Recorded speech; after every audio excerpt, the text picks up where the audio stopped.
One of Asia's megacities, Indonesia's capital of Jakarta, is in danger of being swallowed. Jakarta faces the twin threat of rapid urban development and rising seawater, but the government has launched a massive program to save it. Andy Saputra has more on this epic undertaking. 64 years old Inang has been living from the sea all his life. And like hundreds of thousands of fishermen in Jakarta, that means that he has to contend with tidal floods. That is flooding caused by the ocean tide, a problem that is particularly bad for the capital that is located below sea level. I'm losing money every time there's the tidal flood. Customers stayed away during those times.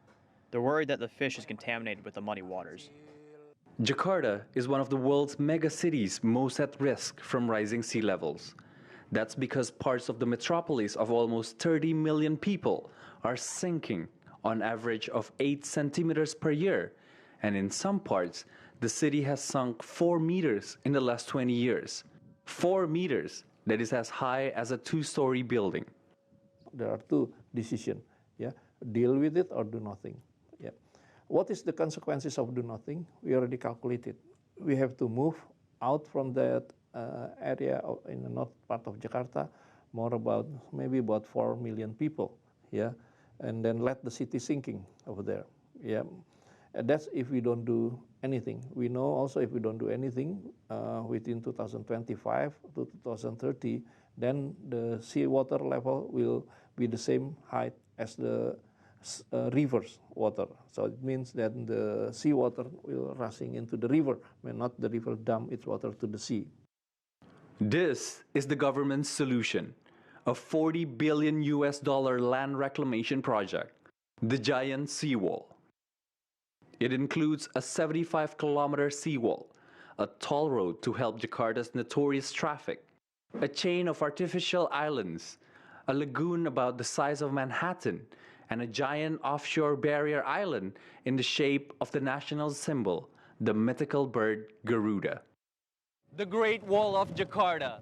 Upon completion, this mega project will help barricade the city from the rising ocean tide and will also prevent the capital from sinking under its own weight.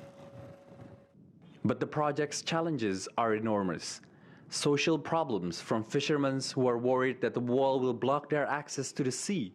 Environmental problems and Indonesia's systemic corruption is a major worry. The complexity is that this infrastructure is being realized in one of the biggest cities in the world, where you have a lot of vested interests, where there are a lot of interests competing with each other, and within that complex setting, you have to be able to build it up in stages so that it is acceptable to the different groups of stakeholders. I think that is the most complex challenge that we have had. That complex challenges are exactly what Indonesia needs to solve before it's too late for the sinking capital. Andy Saputra, CCTV, Jakarta.